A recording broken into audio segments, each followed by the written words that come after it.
the PI podcast. I'm your host, Matt, and joining me as co host, we have political scientist, meme lord, and resident grump who likes to throw rocks at people at the streets, Borj. Good day to all of you. PI nyo, PI nating lahat. Borj here at your service. So, what is PI? Bastos ba tayo? Mga ano? Ano ba ibig sabihin ng PI? Diba? PI mo man. This is a family podcast. Oh, wow, exactly. Ow. What does PI mean? Palaging irita? Pwede, you know? Pwede rin, palaging inform. We're here to inform you. Yes, it's quite corny. No, but actually, it's, we decided to start this podcast because Borj and I, we're scholars in politics, and we have conversations about big questions. And we thought, hey, why not record this and see if anyone else likes to join us, and see if anyone wants to hear it. So and let's start a podcast. And it also means, what else does PI mean, Borj? It also means philosophical investigation. We are here to go deep. We are here to go deeper. We are here trying to go deeper than anyone else on public and cultural issues. We are here to ask questions that can provoke, questions that only a few would dare ask. I mean, questions that will force people or entice to scream, to force people to. Yeah, basically that. Nakalim. Wow. Yep, entice our listeners to ask questions that will go way, way outside the box. Mm-hmm. So it's not deep; it's also outside. Okay. Yep. And then lastly, PI also means public introspection, meaning we talk about politics and we go philosophical, but also it could be about anything else. But anything that's about public affairs and Philippine life, so it's public introspection, and of course this is strictly Philippine affairs. So it's like the Philippine Islands. No, PI. All right. Yeah. Okay. So, and right now, we're joining a lot of people, right, in the pandemic, starting podcasts, and in this time. Everyone's at home. Some of us are unemployed. Some of us work from home, but more or less, it's not the ideal situation, and we are all irritated. We are all frustrated. We're all shouting in social media. It's almost unbearable. You can't Palaging open inis. Facebook. Palaging inis yung mga tao. PI. Kaya gusto mo mag-PI, di ba? You shout. PI. So, and we're thinking, okay, so maybe we have a political emergency, a political crisis right now. But when you try to talk about it, you can't. But minsan palaging troll lang yung kausap mo, di ba? So, hindi maayos yung usapan. So, we try to think what can we do as political science professors? We met in teaching at a university, and so we think, okay, how can we contribute in alleviating society in this crisis? Ano ba pwede maging ambag namin? Ano ba handbag mo? Pandemya. Ambag. Ano ba yung ambag natin? Bilang mga guro ng politika, tama ba? How's my Tagalog, Borj? Imbes na ambagan tayo ngayon. Ambagan. Ambagan lang tayo. So, ano ba yung ambag ng mga guro ng pampolitika, tama? Mga guro. So the people who teach politics. In other words, we're here to reflect on our vocation as people who teach politics. So what does political education mean? So the topic for our pilot podcast is political education. Dun, dun, dun, dun. Ang edukasyon pampolitika. Yes. Now, okay, and this is actually particularly personal for me because right now I'm starting to teach via Zoom, providing online classes, and right now I'm actually quite lucky to be, employed. Yes. Unlike my co-host, but soon he will be, hopefully. God damn it. Fingers crossed. That's all hope. We can hope. And I'm trying to technically ask, what is my role in this pandemic? Is what I'm teaching essential? Because everyone is teaching, skills like math, how to write, how to read, science. But what about teaching politics or governance? Why is that important? And is it and what does someone who is fully politically educated look like, or how does he act like? How does he speak like? So these are some of the questions that we'll talk about, and how do I fulfill that role? Or maybe how will Borj and I fulfill that role, especially when we start teaching this online. Can such an entity even exist? I think that goes deeper. But especially, how do we teach at this turning point in Philippine society? Teaching in the turning point. Yep, that's the another title. Topic. All right. Okay, so Borj, why don't we start by asking, or defining our terms, like what is political education, and how does it manifest? How do we know what political education is? Political education, we can tackle it at least 2 levels. I mean, the most shallow understanding, well, not really shallow, but the most basic would be, it's education in politics. It's education in public affairs. A deeper one would be political education provides, first and foremost, information on public affairs. Second, skills. Now, this skills would range from the capacity to create knowledge out of the information that one has, and practical civic skills, which I would probably throw at Matt later on, since he's the one teaching. How on God's name do you teach civic skills? Third would be teaching values, political values, and this is the sticky point in the entire issue of political education. And we would tackle this one later on, but those are 3 things that political education provides as a bridge between the ordinary citizen and the public sphere. Right. So I think we can start with those. Okay.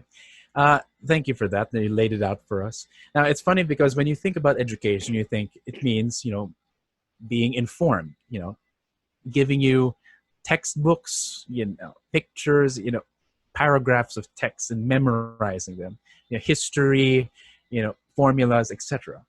But, that's not, and technically everyone in this day and age is already informed. Everyone with a smartphone has all of humanity's knowledge in the palm of their hands. So technically, that would mean that education, in terms of information, would be obsolete.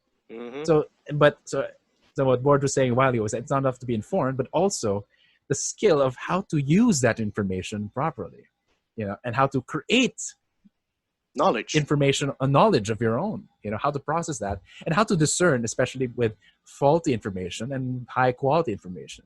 Because I think what Borj and I can agree upon here is that while there's a watershed or like a saturation of information out there, there's also a saturation of like maybe low quality information, like fake news, memes, Let's just say that based on market principles, the supply of information is high, the demand is high, hence knowledge can be very cheap. And education's goal is to make high value knowledge.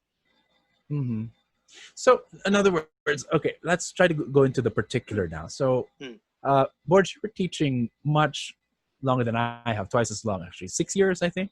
I'm getting old.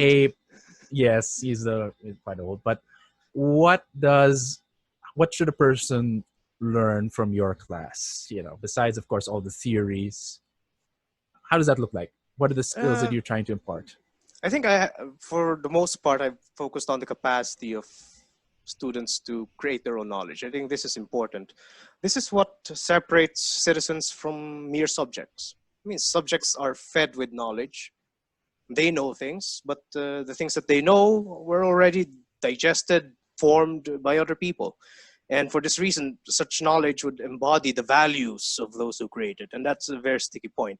So my goal for the past 6 years of teaching was to ensure that my students can create their own knowledge on one hand, and on the other hand, have the capacity to criticize, to extend other forms of knowledge, and even their own, to check their own knowledge, its validity, its applicability, check their own biases. So yes, those were my goals when I was teaching. Right. What about you, man? How do you teach? Well, let me just first say that that is important. Being able to find your own voice. And I think that's what I aim to do when I teach. I try to help people find their voice. And it's kind of upsetting because sometimes when I ask them to do a reflection paper, they what it's what I call, repeating the news back to me. I already read the news. I don't need students to tell it again and repeat it. And even when they discuss the valid topics like ABS-CBN and the closure of ABS-CBN, the anti-terror bill, their arguments are basically the same arguments that the opposition has. But what else can you say about it? And they didn't necessarily copy it from each other. They don't have the same quote unquote sources. But what the media says, it's almost like they have a synoptic view of it. And so they repeat that synoptic view. And then they put that in their papers. But what I always try to tell them is, write a paper that only you can tell me. Or at the very least, choose a topic that is personal to you.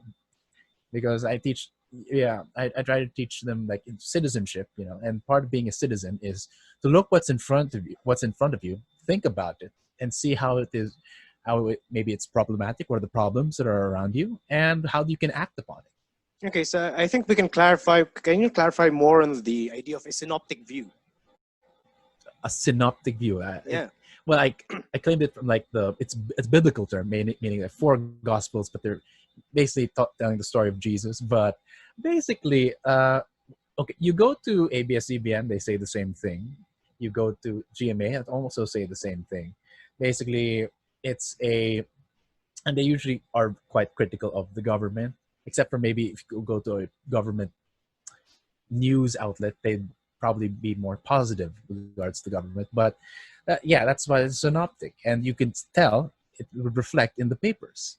You said that you try to teach them to create their own knowledge. Do you remember any particular original piece of knowledge that the student made? Or the thing is, okay, regarding that one, I need to dig through my memories. I could not recall, but the goal and usually the results that I get from my students is simple.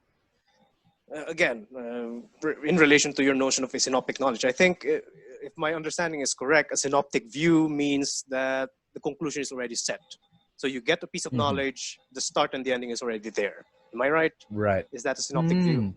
Again, my goal is to try to break that. So I encourage students and I try to equip students with the capacity to start from somewhere, but not to repeat the ending that they already know. It is I push them to go beyond what's already written, and I think that's the primary challenge for everyone. I mean, it's easier to repeat a conclusion. It's easier to have a conclusion before asking a question, and that is troubling. And if I may add to that, actually, I think the reason why they want to repeat an answer is because there's this obsession with being correct. For the longest time, when you're educated in math, in physics, in engineering, or whatever, you're looking for a correct answer. Like 1 + 1 = 2. You always say 2. That's that. But in politics, it's not always the case. I try to ask: is there a correct answer in politics? And maybe, yeah. And I think we go back to the issue of values. Values is the issue. Values determine values. The values that we have determine what is correct and what is not, and that's very tricky. And again, for the people at home and listeners, what do you mean by values? Values are, well, on one hand, you can consider values as the ideals you have, and on the other hand, your love for country, your respect for your parents. That kind of thing? It can be as shallow or as basic as that. It can go as deeper as what kind of society do you want? Where do you want to go? So answers to that question. Another thing about values, instrumental values, meaning what are the proper things to use. Right. So So there are 2 parts that we've discussed of like you have information, but these are basically your tools, for that. And then you have skills, what you do with this information. Sometimes you create your own, Sometimes you deploy it to strengthen an argument, Mm. but the values determine what end do you want? What is Yeah. the end goal? Yep. And the end goal in politics, and that ideally, like, so, and as a teacher, how do you give them, what kind of values do you teach them? How do you impart these values? Now Because take that, note, yeah. you and I are educating in college, meaning they are Mm. filled with their family's values and the Yes. values that have been instilled in them in grade school, high school. So how That do you is deal with students like that? I think one reason why some of my subjects were boring, especially when I teach comparative politics, the values I impart would be instrumental ones. I lay down the means, the ideal means for them to create knowledge, meaning methodology, theorizing, not theories per se, but theorizing itself, how to deal with such things. So I focus more on instrumental values. The other types of values I try to avoid. I don't want to impart. I try my best not to talk about my own ideals to my students. They need to ask Right. me. They need to ask me what should be done, what should happen, how should the Philippines look like, how should the state look like, how should the government act. They need to ask me before I say my piece, because I don't preach. I don't preach those. I don't Right. preach those ideas in my classroom.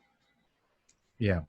And since you and I went through the same political education system, you've sometimes experienced professors trying to impart their own views. So sometimes, okay, so of course you present different theories. Like a Marxist professor would try to create Marxist students. A conservative professor would try to convert them into maybe Christian democracy or whatever, or liberals. May mga dilawan na prof na gumagawa ng dilawan na estudyante. Minsan may mga DDS na prof na, pinipilit nila maging DDS din, di ba? So, and that kind of thing, what do you think about that form? Have you observed that, Because I think we've all had that one Marxist professor, and no disrespect, but yeah, it's a bit problematic, but okay. What do you think about that? I never had a Marxist professor. I think I was the Marxist professor. Ooh, but during my okay. undergrad, I never had any.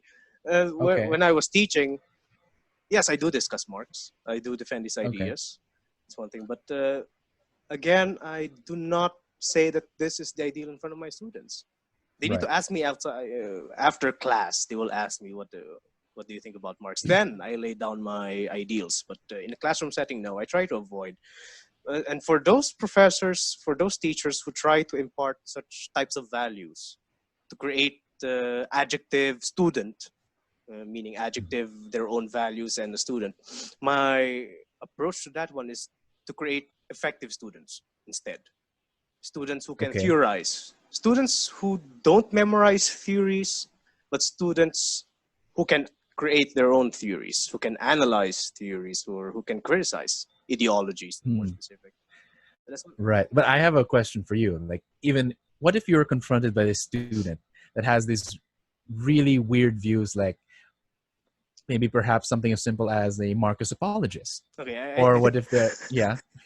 I think I think you've had some. We should present answers for that one. I'll go first. You go next. There are okay. I asked you first, but okay, yeah. The student tree is still weird. There's still Marcos apologists, and whenever I meet Marcos apologists, I usually meet them either when I was teaching Machiavelli or poli-sci classes. But whenever I meet a Marcos apologist, I will always try to argue from the perspective of authoritarians for dictators. I would ask them, is Marcos a good dictator? Is Marcos an effective dictator? Then I would usually lay down his contemporaries who did far better than him in terms of longevity and more or less doing shit for their own countries. But yes, my approach to Marcos apologists is that I judge Marcos based on the standards of a dictator. Right. And then they would start asking, oh shit, is Marcos actually a good dictator or not? And that's my goal. I usually achieve that one. What about you? How do you deal with Marcos apologists in your classes?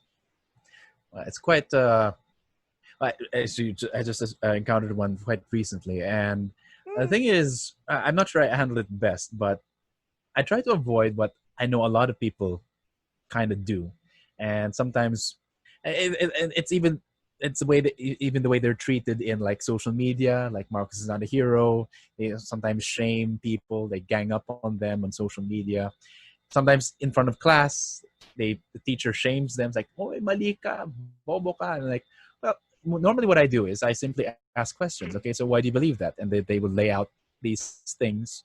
He has achieved some things. He constructed like the cultural center of the Philippines, San Juanico Bridge, etc., etc. And I think, okay, what else? What about the fruits of that? What are the economic indicators? Like, has there been? And sometimes I say this: has there been an economist that has promoted or endorsed what Marcos has done? Because and then I would lay out, I'd lay out my literature. You know, there you have all these books saying the people that he's killed, the amount of hunger that he has caused. So I present my data, you present yours, and let's have this discussion. Because if you automatically say and assume that they're wrong, they'd simply kind of resent you for it, or they'd try to go to somewhere else, you know, they look for someone to reaffirm that. Because if you attack them emotionally, they would look for emotional affirmation, and I think that's what Marcus apologists prey on. You know, the thing is, I value of debate and empirical examination. You know, rather than just assume like, hey, you're wrong. I ask them, okay, what makes you think you're right? You know, and that at least has them examine. You know what, and I think that's what's more important. You know, it's not teaching what is correct, but how to judge what is correct, or judge what is right. And I think that's one value that maybe perhaps you and I share in trying to impart, and that is the value for truth. And how is truth found? It's not always assumed, but it is, how you say, examined and tested. That's why it's political science. You and I are scholars. It's okay. And really applying that value for truth, the difficulty lies with applying it to yourself. So I add the value of checking your own biases. I think that is something crucial that many had left out to an extent that people leaves. Again, we must check our own biases. Did you ever check your own bias? Oh, hell yeah. That's why I'm more or less I'm getting crazy because of this quarantine. Like, what bias did you examine and maybe I'm wrong? One bias that I did examine was my democratic leaning to an extent. You questioned your democratic leaning? What do you mean? Yes. You mean for the longest time for the longest time I have faith in the wisdom of the people. For the longest time. Ooh. Now I'm examining, does people even exist? But then again, what do you mean, do people exist? The people as a political entity, do they actually exist? I've been examining that one for the past few months, and really amazing conclusions. Can you explain that? Like, why wouldn't they exist? I mean, you see people all the time in the streets? No, the people as a political entity. No, not people as anatomical, biological creatures, but the people as a political entity. So do they actually exist? I think well, we can get into that in a different side, but I think what you mean to say is, like, when people say, I speak for the people, like when a populist would say, I am for the people. You say, what do you mean by people? Yes, that one. And I think, again, remaining in our topic right now on political education, I think we can move on to, what's the difference? What's the difference between political education and civic education? Well, because technically, if you remember, I think, I'm not sure if you mentioned it, but political education, like throughout the curriculum, there is some level of political education, like even in I remember in high school, there's science. Sometimes they have a textbook saying, how can you be a scientist for the country? So there's even that angle of political education in science, or is math applied in like real life and accounting or finance? I don't know. But there are also subjects that are aimed specifically at civic education, meaning how to be a citizen. Say, for instance, even like NSTP, National Service Training Program, or GMRC, or Civica, like civics. Literally, it's translated to civics. Do you remember how you were taught in these subjects? And how are they like? I took ROTC and I could only remember documentary being anti-communist. Other than that, of course, nah. Well, I think that speaks to the effectiveness of the civic education. But I think that one of the simplest and I'm not sure if it's subtle, but the everyday political education, in fact, the intersection with political and civic is, you remember the panatang makabayan, iniibig ko Pilipinas, aking lupang sinilangan, tahanan ng aking lahi, that kind of thing. Yep. I still remember it almost. And it teaches you love for country, teaches you to be obedient to your parents. It teaches you to these values, and they inculcate them. But really, let's go back to where we are today. As political educators, what is our specific role with regards to things like that? Do we tell them to criticize and deconstruct everything, or what? I think we can ask ourselves, how do we create citizens? Mm-hmm. How do we create citizens? You're the one teaching citizenship and governance right now. So right. How do we create citizens? Should we even create citizens? Or basically, that's another question. What does it mean to be a citizen? Because I think the basic tension between what it means to be a citizen is two things.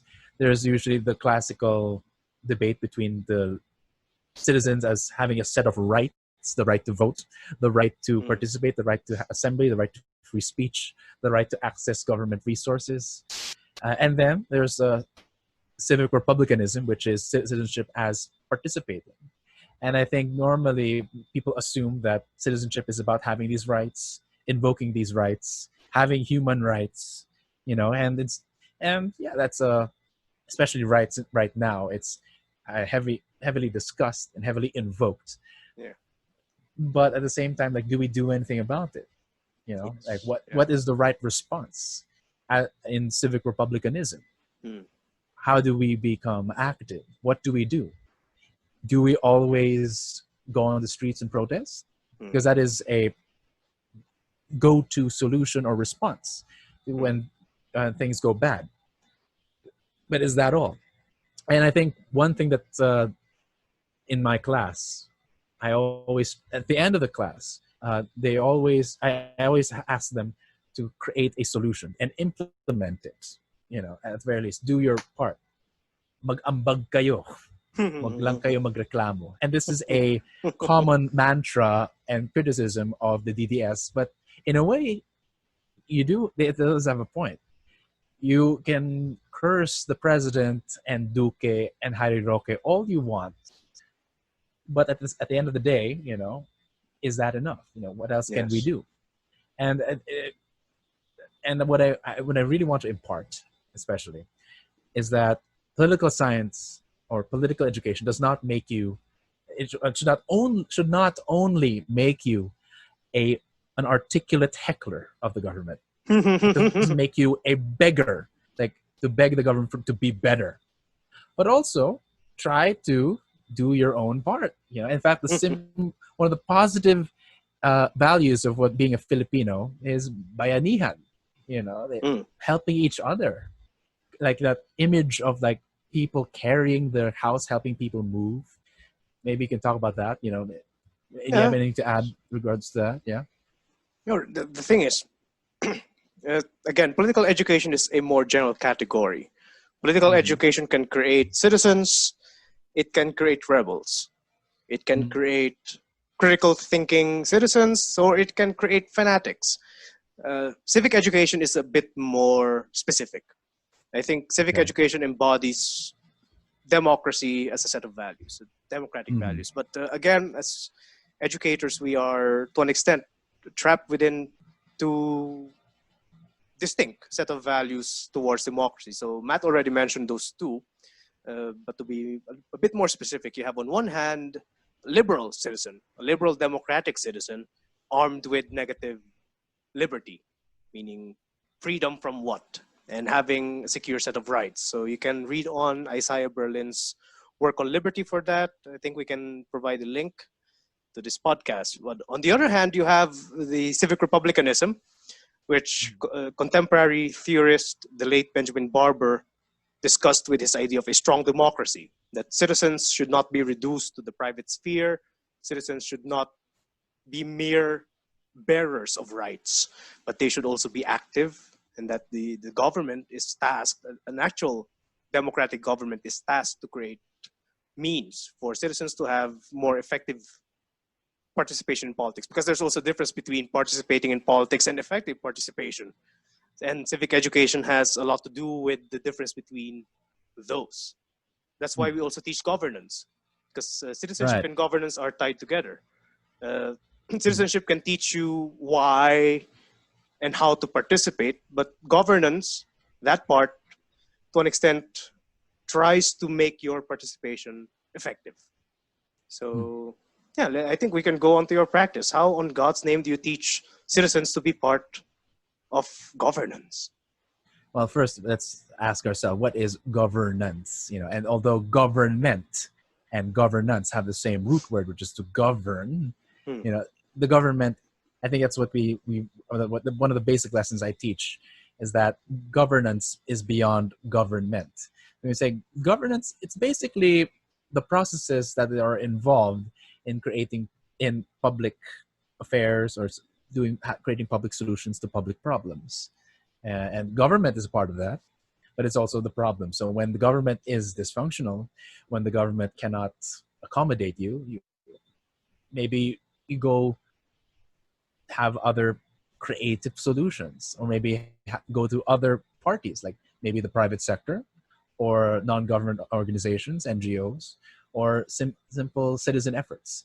Like you'd think that, like in this current pandemic, that we are forced to do nothing, stuck in our homes. But right now, there are a lot of people out of their own goodwill trying to do their part. Like some people are gathering money, pooling their resources and donating it to frontliners for PPEs and for simple foods, like meals, fund meals for nurses and doctors.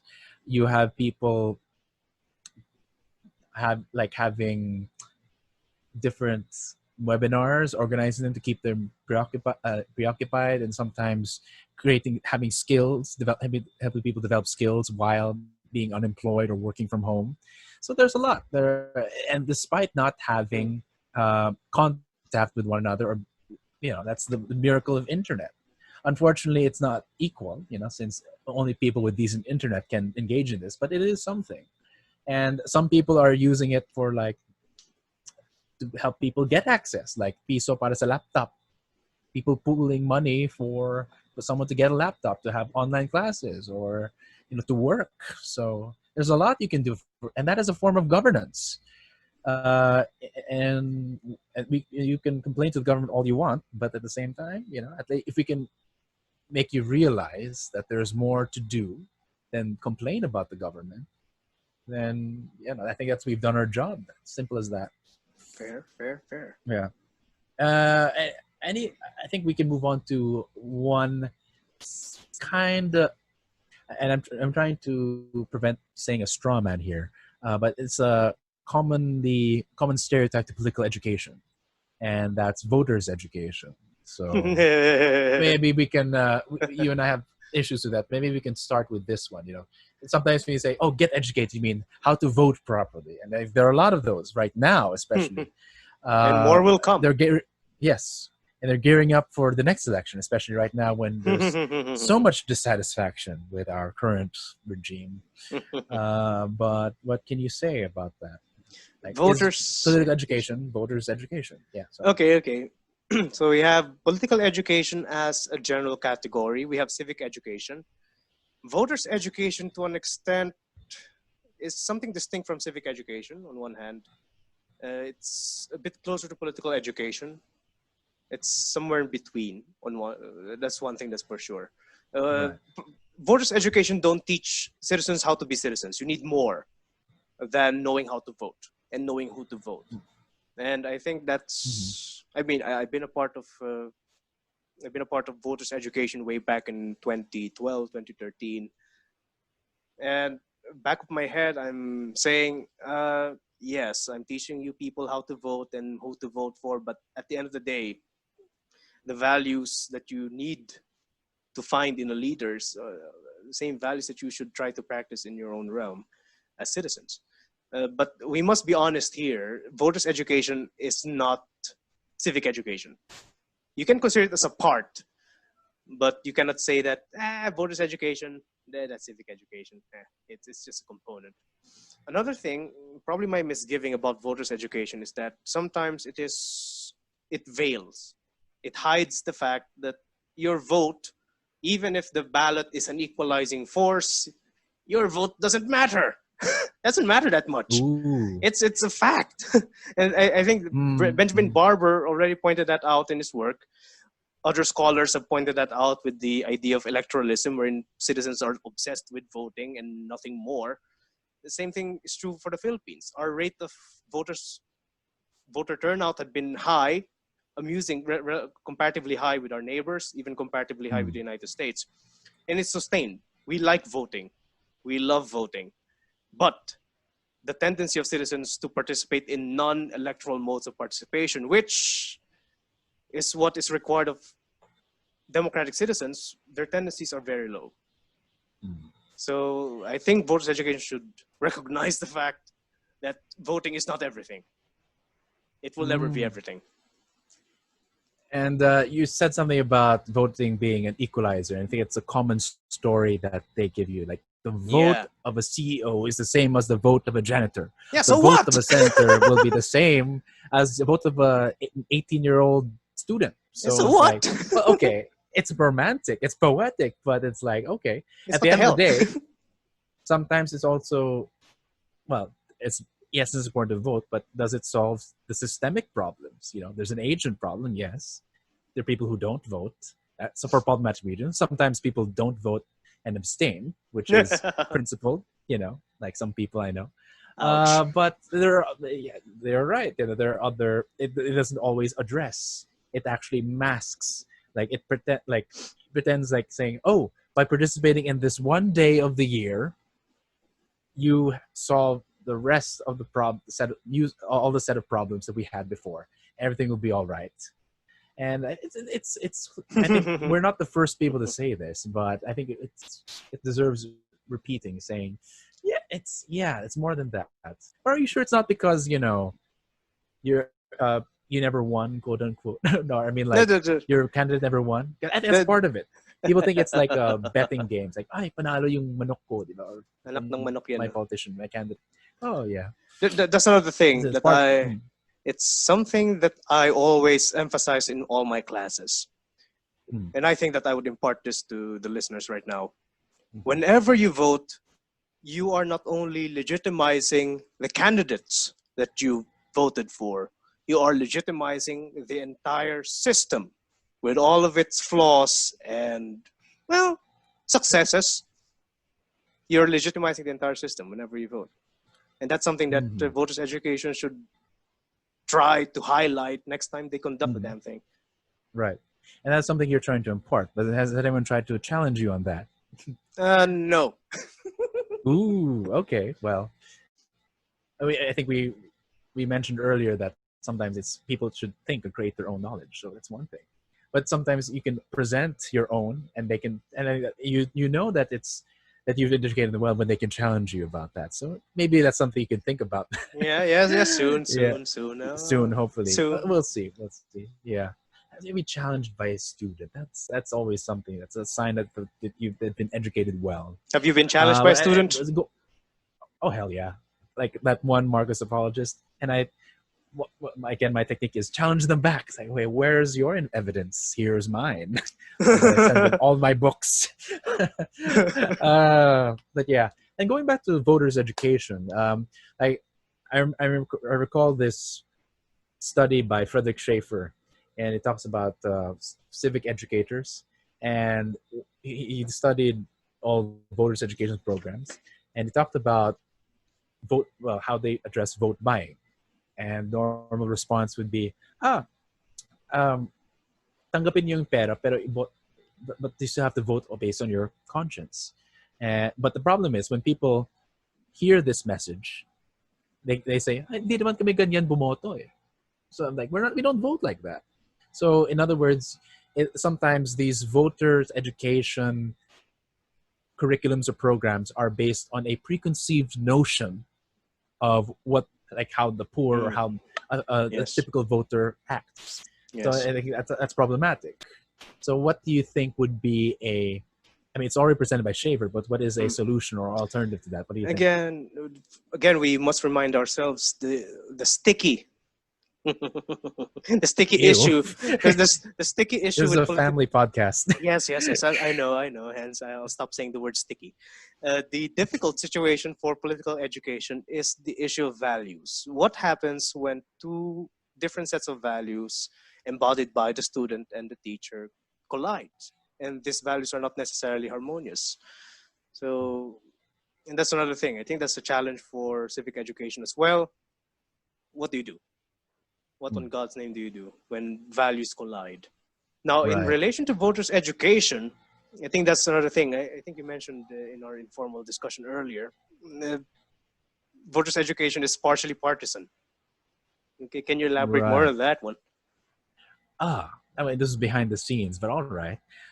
Basically, of course, they frame, the way I read Schaefer's work is, they frame certain politicians to be this way. These are the politicians who buy votes, typical trapos.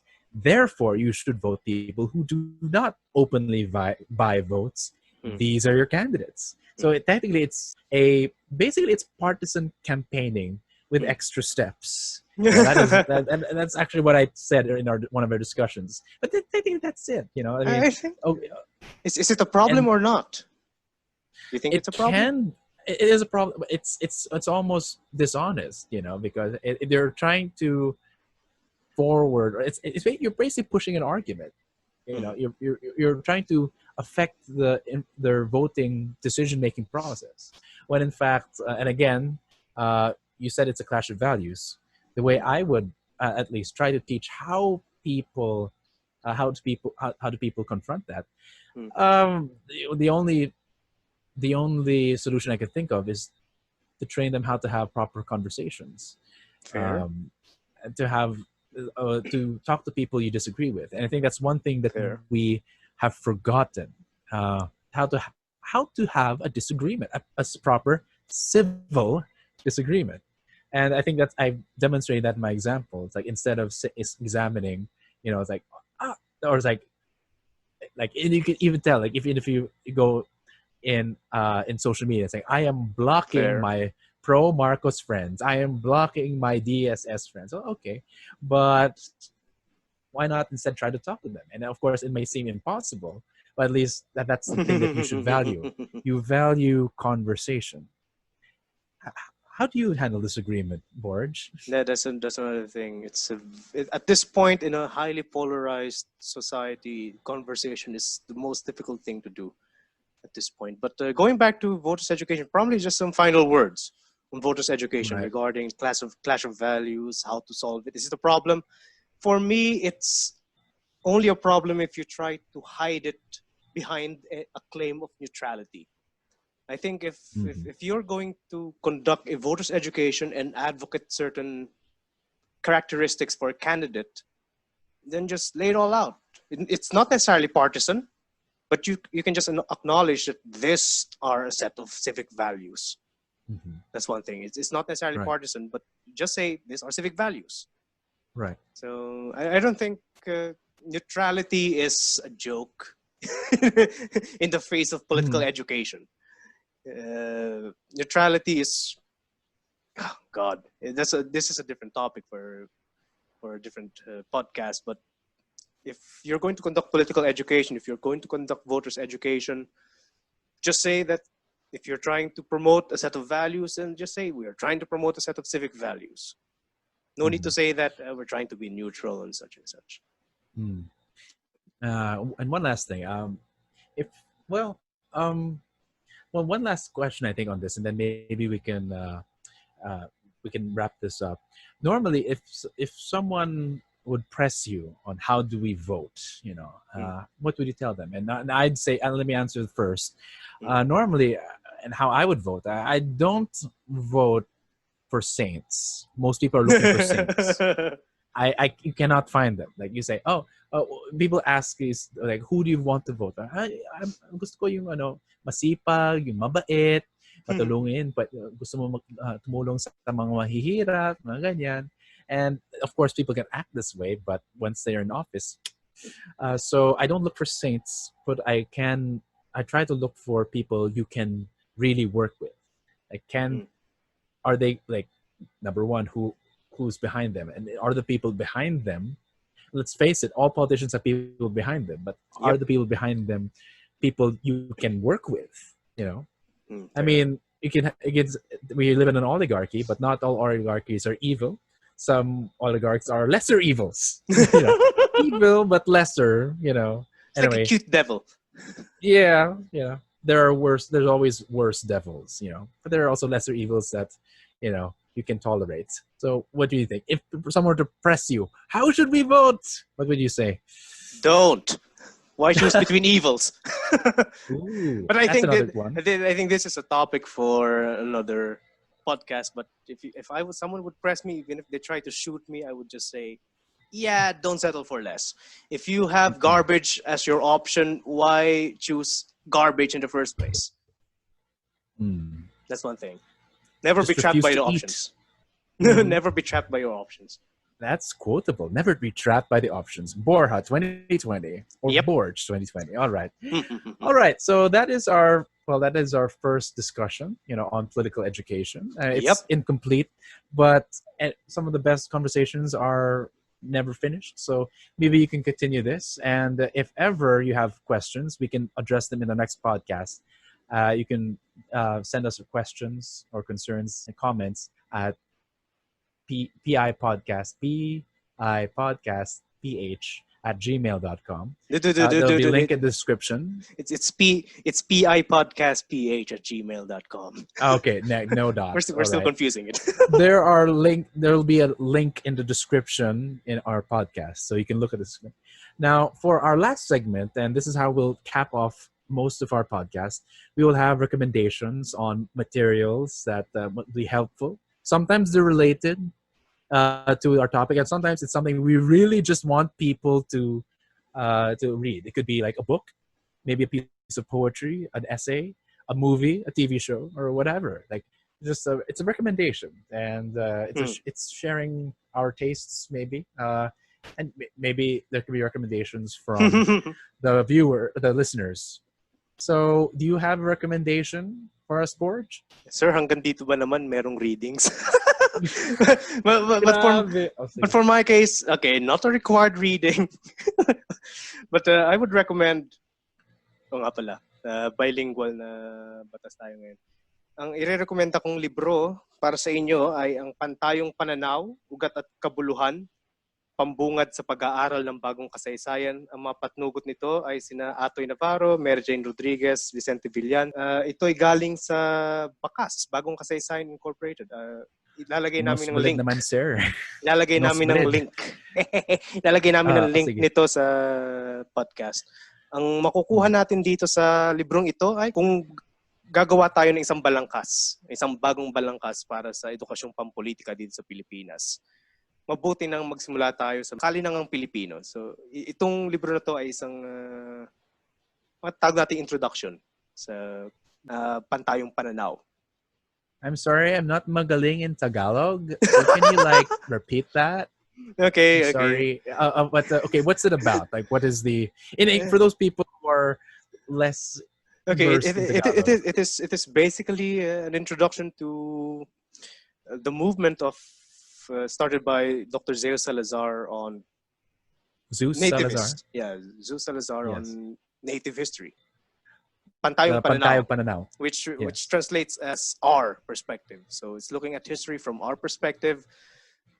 Again, if we would start civic education, political education based on our own experience, then we should use our own ideas, our own Yes. language. Okay. And I'll take a look at that as someone less versed in Tagalog. Maybe I'll know a thing or two. So it's Makahasa ka rin. history. Yeah. So it's literally history for Filipinos, From our about perspective. Filipinos, by Filipinos, in the Filipino language. So Yep. that's interesting. What's the specific title again? Borj? Pantayong Pananaw, Ugat at Kabuluhan.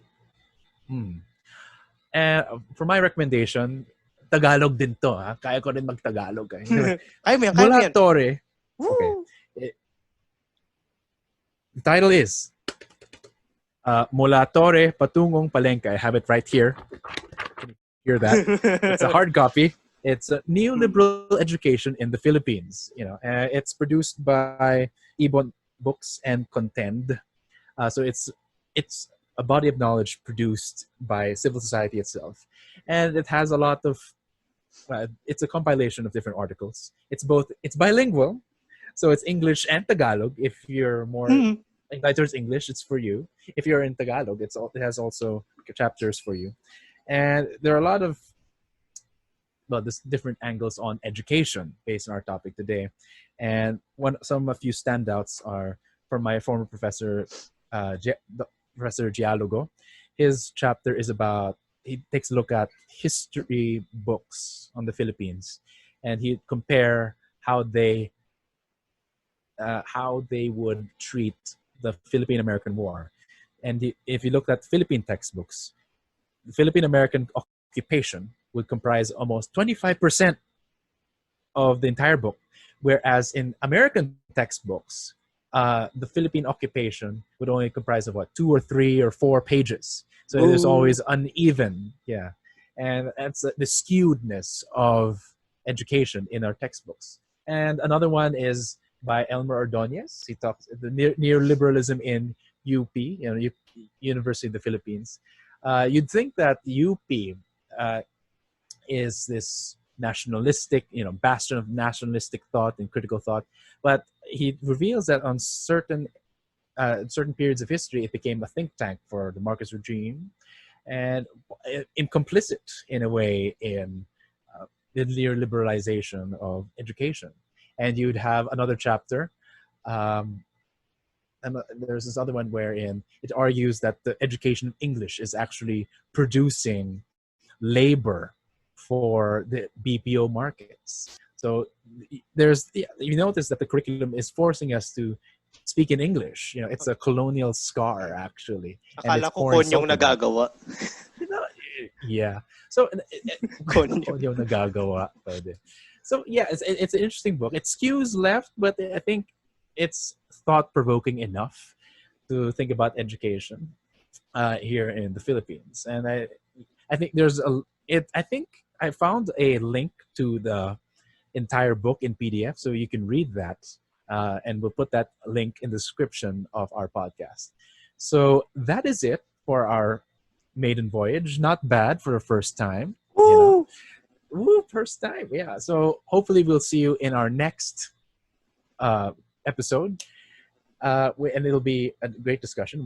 We look forward to your questions. We will see you next time. And until then, magandang gabi, mga kapiay. Mga kapiay. Okay. If you enjoy the jazzy tunes of this podcast, you can find similar works with John Victor Ordonez of the band John's Dirty Old Sneakers at Spotify and SoundCloud. The logo and design were done by Shin Miyamoto and Anthony Borja.